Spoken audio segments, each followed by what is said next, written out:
کہ میں پہلے الگ الگ نمازیں پڑھتا تھا، 5 ٹائم میں 5 نمازیں ہوں، پڑھتا تھا۔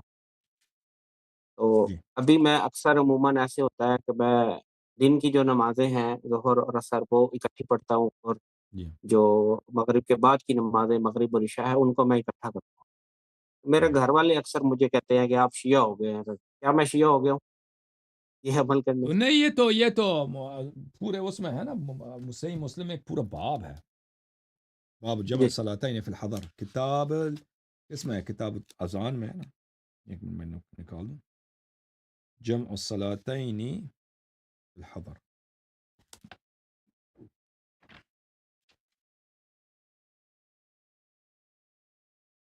یہ رسول صلی اللہ علیہ وسلم کی سنت ہے۔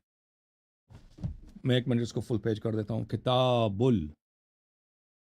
کتاب ہے صحیح مسلم، جناب ملاحظہ کر رہے ہیں، صحیح مسلم ہے، چھاپ ہے دار الفکر، بیروت لبنان میں سنہ 2010 میں چھپی ہے، یہ صفحہ نمبر ہے 324، کتاب صلاة المسافرین و قصرها، باب جمع الصلاة بین الصلاتین فی الحضر، اس میں ہے ایک حدیث نمبر 1513، 1514، 1515 اور اس کے علاوہ 1518، یہ سب اسی حدیث پر ہیں کہ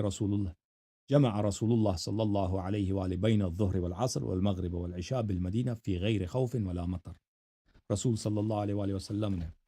مدینے میں، سفر بھی نہیں ہے مدینے میں، ٹھیک ہے نا، یہ نہیں کہ سفر کی حالت میں،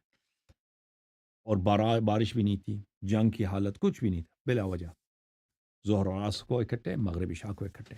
تو یہ امت کی آسانی کے لیے رسول صلی اللہ علیہ وسلم نے پڑھی ہے، اور شیعہ مذہب میں اس کی اجازت، بلکہ افضل یہی ہے اہل بیت علیہ السلام کے مذہب میں، کہ انسان جمع کر دے، مگر یہ کہ کوئی شخص کیا پڑھنا، نوافل پڑھنا چاہتا ہے، نوافل اگر آپ پڑھیں نا، ظہر کے نوافل 8 رکعتیں ہیں، وہ تو ظہر سے پہلے پڑھی جاتی ہیں، اور اس کے بعد 8 رکعتیں عصر کی پڑھیں، نوافل کی، اس کے بعد عصر پڑھیں، یہ اس میں فاصلہ آ جاتا ہے 8 رکعتوں کا، جو